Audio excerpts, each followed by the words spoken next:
During the Gulf War, the desert was lacerated with trenches and pulverized by explosives.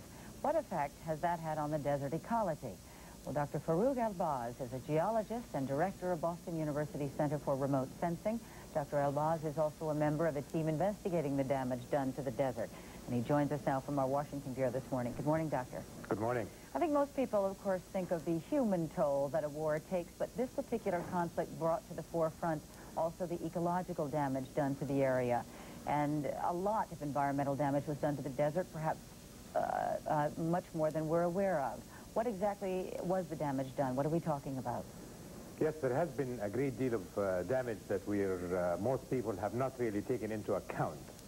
And that is basically because the desert surface itself has been stable for perhaps 5,000 years due to the wind running across the surface for that many years, winnowing the fine grain material, lifting the finest grains as dust, and moving the sand-sized particles into dunes until the whole surface is completely plain and the wind has no resistance. And that has been there for many, many years. As you see, the troops over there, and when the action began, everything was absolutely flat and plain. Now, because of all of the digging to build walls of sand, to hide military sites, and to actually surround tanks and things like that, there has been a great deal of digging of this desert and actually replacing what used to be a natural desert shield by craters, holes in the ground, and walls of dirt. What areas in the Gulf region are we talking about? We're basically talking about all of the areas that have been affected by all of this digging to hide the military encampments and sites and tanks and so on.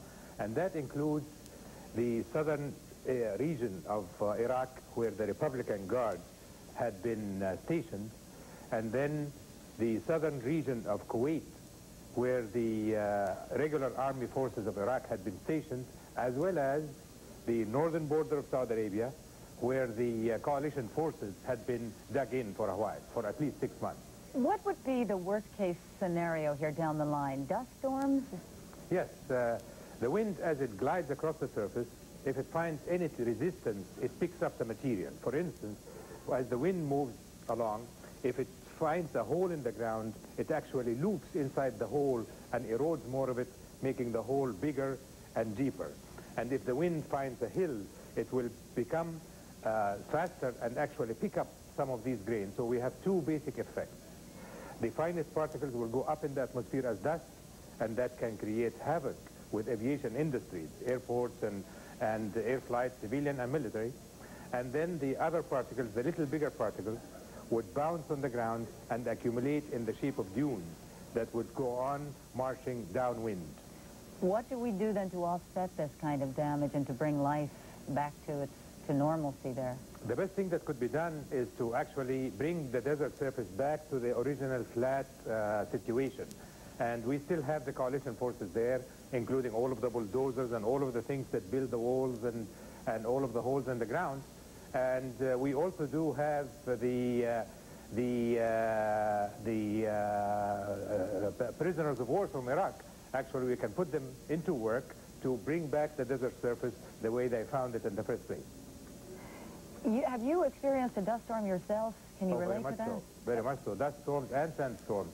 The dust storms can be incredibly blinding. They can actually hide the sun, very much like the oil fires that we see today in Kuwait. I was also held in Doha in Qatar for over 2 days, could not fly out because of a dust storm. And then the sandstorms that can be created by this kind of condition can create a havoc in transportation over highways. The sand can actually remove all of the paint and in a car going through a highway. So it can really be a very vicious kind of situation if something is not done to avert most of that potential damage. You have a formidable task ahead of you, and we thank you very much for coming in and joining us on World Day today. Thank you. Dr. Farouk El-Baz. We'll be back with more on World Day right after